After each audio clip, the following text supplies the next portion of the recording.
Hey friends, what's up? This is me and Sarah out here riding the Plaid Trail out at Thunderbird, and it's super sandy. So, Sarah, what'd you think of the trail conditions? Uh, I was all over the place, honestly. I was a little squirrely. I was questioning my handling skill. Well, part of that is because we haven't ridden our mountain bikes all summer long. This is the first time with early fall, and you can see the trail is super sandy right now. And so we're relearning our mountain bikes, dealing with a lot of sand, and trying to remember how these things work, honestly, right? Yeah, so this is us getting ready for a 45-mile mountain bike race in Bentonville, Arkansas. We're actually heading out today. So this was like the kind of last rollout before that race with intentions of doing the whole lap at Thunderbird. So 26 miles, and we made it about 13. Yeah, that's probably my fault. I'm a bit of a trail snob, and the trail was super sandy, and I was just like, I'm not into it. Let's go. And you can see when you watch Sarah riding around, like she's doing some drifting through the turns. It's just I almost clipped a tree back there yeah, too. you almost clipped a tree. I think we've got another couple of close calls coming up. So new bridge right there by Team Warm Up. Thanks, y'all, guys and girls. Thanks, y'all. Really nice, super smooth. Helps you keep the speed. So anyhow, yeah, I just got kind of bummed out because it was like rough and sandy, and it was really hot today. It was like, man, it was like almost 80 degrees or something. So like, and it's been chilly, so we cut out early, but we did get all of the Plaid Trail in, and we're just trying to flow. So Sarah's not out here to try to set a QOM. I'm not trying to set the KOM. Like we're just trying to flow, relearn the brake levers and stuff. And so Sarah, we're on a bit of a climb right now. Are you using your lockout? Oh yeah, all the time. So how's that work?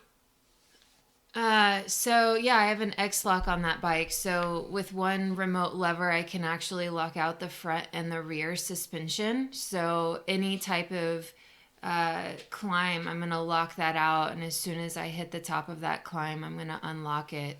So do you use that for like every single uphill you use, or I just mean, sometimes? pretty much, unless it's just incredibly technical and I need to use my suspension. But yeah, I use it all the time. Like I'm constantly flicking that lever. And that's front and rear? Uh huh. Yeah. Okay, cool. Uh, I have one on my bike also, but it's not quite as cool as hers. Hers is like a fully rigid lockout on the scalpel. When you hit it, it is like basically a cyclocross bike at that point. It's super stiff. The Scott is the same way as well with twin lock. So we're just getting rolling into the Plaid Trail, and I quite like this part. The dirt's usually pretty good. That's a tight turn, and then after this, it gets pretty fast, honestly.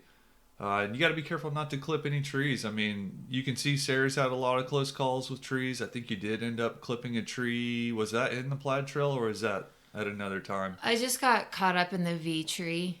So just getting my front wheel over, and I use my arm as a brace on that. But yeah, part of this is also too just getting our gear dialed out. Like there were already some things by this point that I realized I needed to change. Like my Garmin mount was too high up. I needed to level that out. Found out my rear shock was too stiff, so I had to change the rebound on that. So yeah, just a trial run before we get into 45 miles of Bentonville mountain bike trail, which I'm pretty excited. It's rained the past 3 days, so Yeah, that sucks. have no idea what the conditions are going to be like. Yeah, so nothing like not training on your mountain bike all year long and jumping straight into a marathon race, but it'll be fun. And I am going to GoPro it, so video to come soon on that one. So don't forget to subscribe and hit the alert button. That way you'll know whenever I put the videos out. But so yeah, we'll see how that goes. So we're just rolling now. we're pretty much in a rhythm. I mean, I think at this point on the trail, you know, because we started from the beginning, obviously. I think when you start the Plaid Trail, you're around 10 to 12 minutes in. So you should be nice and warmed up by this point. So we're good. We're feeling it. And we're just kind of just flowing. Like, we're not smashing. You can see Sarah's not even breathing hard. She's got her game face on. Is that my game face? I guess so. Yeah. It was pretty warm, like you said. It was 81 degrees that day, and I'm definitely not acclimated to any sort of heat. So I was a little toasty.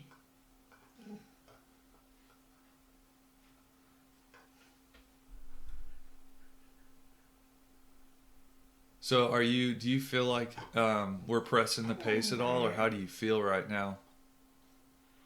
I mean, I felt really squirrely through this section, which I normally like to flow pretty fast, and I wasn't.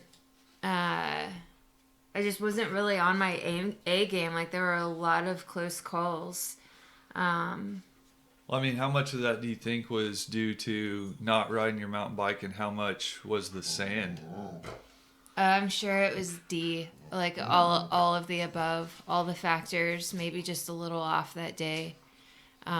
Definitely looking forward to our area getting a little more rain. The trails could definitely use it. Which we have. I mean, I think since this video, I think it's rained like at least a day, maybe a day and a half or something like that. So they are getting better.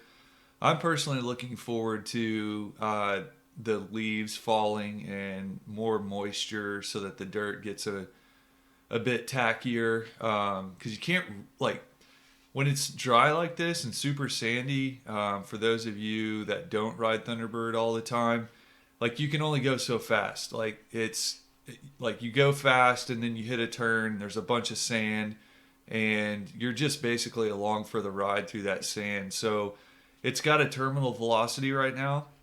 So there's not going to be any KOM or QOM set, for right now. But once we get some moisture and the leaves fall, it'll be game on at that point. We'll try to.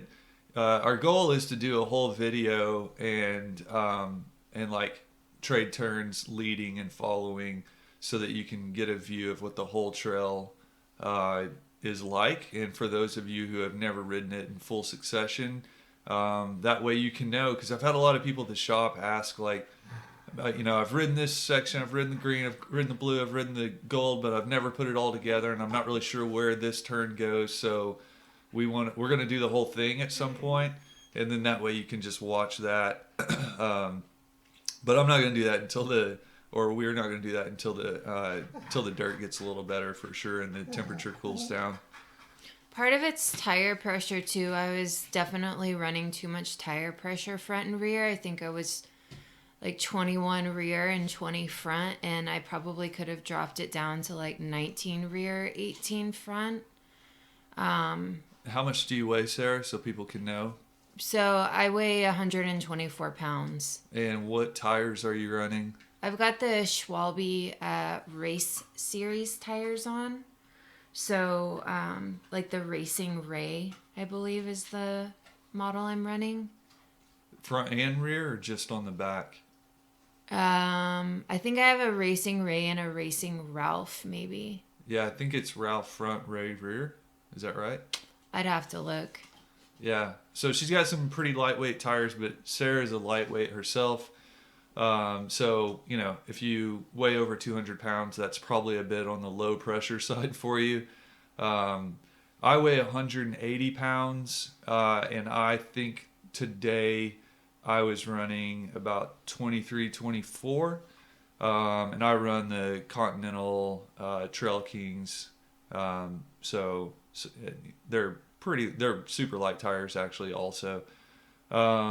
Sorry, Cross King. My bad. Anyway, so this is a pretty fast section of the trail. Do you like the faster sections of the trail, or do you like the climbing parts? Whoa! Look out! Yeah, still super squirrely. Like I don't think really smoothed out my lines at all on this ride. It was just kind of like ping ponging back and forth, and never really quite got into a rhythm. Yeah, I think I said later after we were off the Plaid Trail so I was the one that kind of wimped out.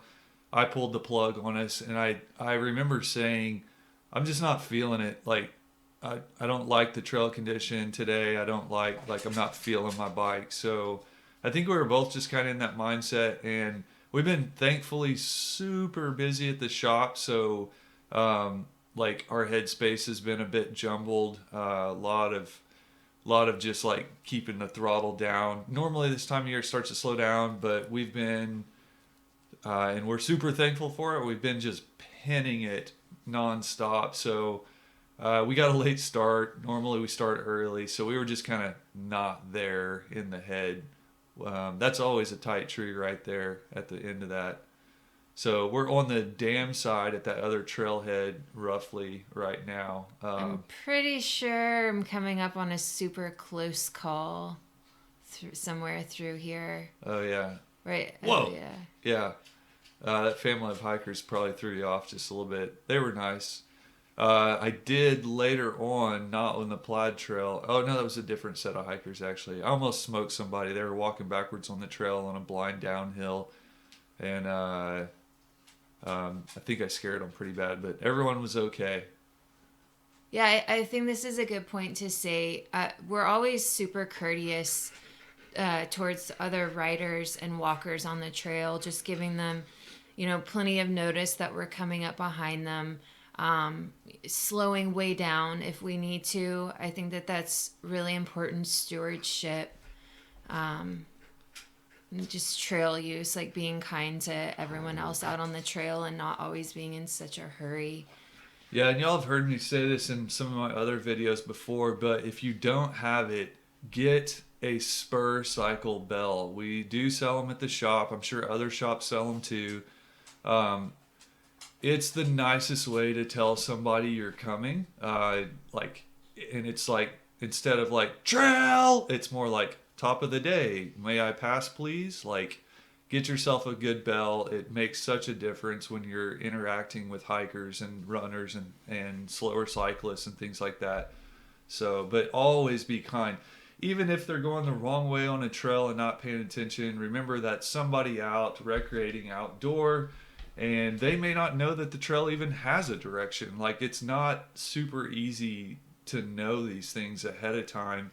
And we don't have a lot. Like, Thunderbird has a really good map, but if you've never read a trail map before, it's, you're not going to know. So just be super kind, like Sarah said, and make them want to keep coming out, and they'll figure it out eventually. Just be cautious, be kind. So another thing that I think is worth mentioning, just like having the right attire. So gloves that fit well, bib shorts that fit well. I'm saying this smiling right now because it's kind of silly, but like I realized in the middle of that ride that my bib shorts were a little too big. So like my chamois was moving around a lot on me, which is not what you want on the mountain bike since you're up and down so much. So I have now retired those. So, having a good chamois that fits you well, is firmly against your skin, is not moving, it's pretty crucial to prevent things like chafing and saddle sores and such. Yeah, and if y'all haven't been riding a long time and experienced it yet, like the more you ride, eventually you'll get a saddle sore, and it's just kind of part of the game, unfortunately. But you want to do everything you can to prevent them, and if you do get one, everything you can to eliminate it as quickly as possible. And things like chamois cream and taking wet wipes with you and things like that, those are all crucial, like, and something that a lot of people don't talk about. But keep your crotch clean, yo. Yeah, for real.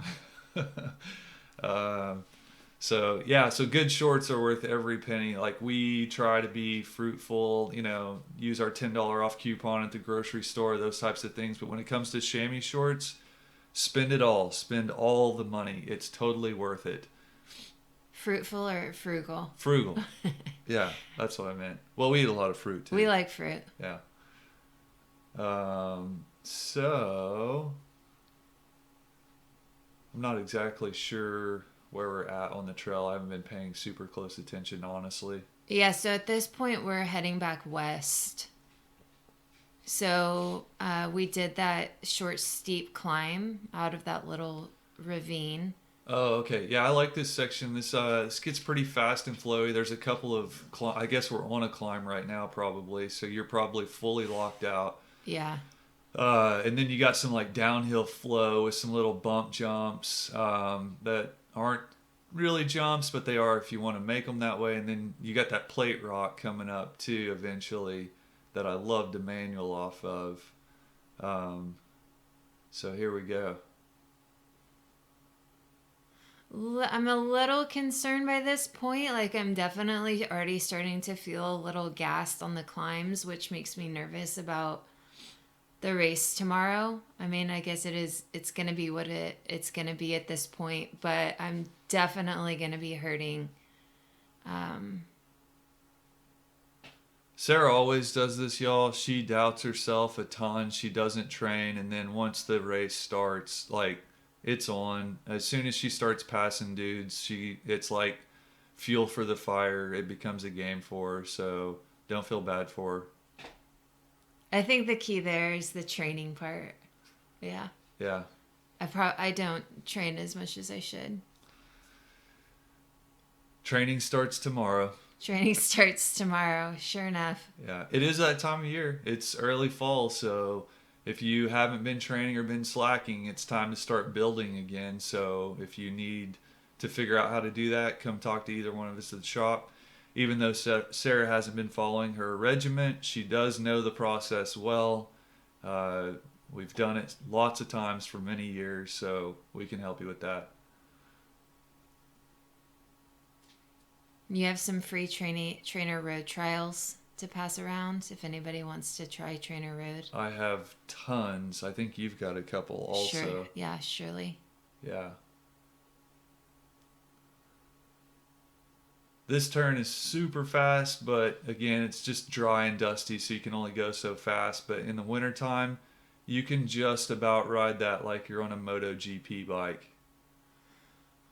So there's definitely some sections that you've gapped me off just because you're able to take them a lot faster than I am. But that lockout is amazing. I think it was this point that I was really realizing, you know, it's kind of a short, steady climb, just gradual climb here. And I hit that lockout and I was able to get back on your wheel just almost immediately. Yeah, I mean, I don't know how to equate how many watts it's worth, but having that front and rear lockout, and that's why I like, I don't really like bike models that do the lockout for you. Because you don't get to pick and choose when it does it, and it doesn't always lock out when you want it to.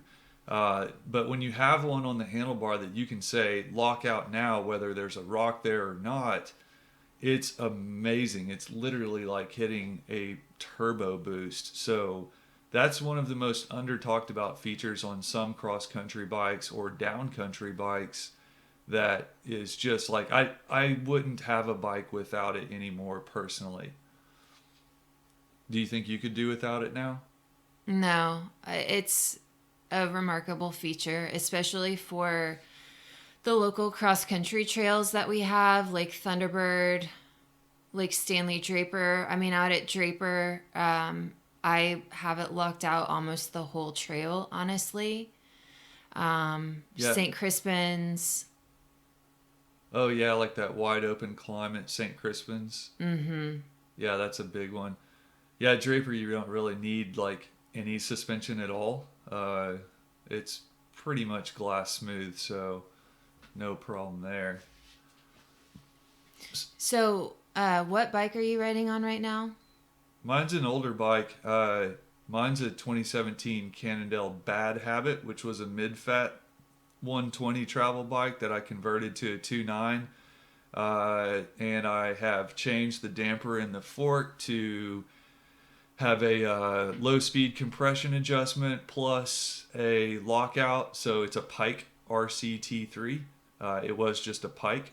And the rear shock is a Fox shock, which technically there's not a lockout that works in conjunction, but I sent the rear shock to Fox. They revalved the damper for me, gave me more damper adjustment, plus added a remote lockout to it. And so now I have a RockShox Fox setup on it that has a remote system. So there was a little bit of trickery involved to make that work like that. It wasn't super cheap, but it basically made the bike come alive. So it's a 2017 model. Down country has been a new category basically starting last year. So, but I definitely saw the writing on the wall that, like, for bigger riders like myself, you know, Sarah's bike's a 100 millimeter bike. She's light, but I'm not light, and I ride really aggressively. So I like a 120 bike, but it's got to have front and rear lockout on it still. So mine's a bit more enduro oriented, but it's a cross country race bike. You know, of course, I've got the carbon wheels on it, the Reynolds Black labels, and I like it. I like it a ton. I'm definitely looking for a new bike in the future. I love the new Scalpel SE, the longer travel bike, and we're a Scott dealer also, and that new Spark is The RC, the Spark RC. Yeah, the Spark RC is calling my name hardcore with the hidden shock. So we'll see what happens in the future, but you know, my bike's paid off now, so I don't know if I'll be getting one real soon. Can't get bikes anyway, so and I like my bike, so it'll stay that way for now. Well, I haven't had any coffee yet this morning, so I'm probably gonna say goodbye and go run the dog here. But thanks for watching, y'all. All right, we're almost to the end, and if y'all want to see where Sarah smacks the V tree, I did leave that in, so you can see the. I'll stick around for that. The pink Here spot on her shoulder. So it looks like. Bonk. I mean, it wasn't so bad. I just got hung up. Yeah. See y'all.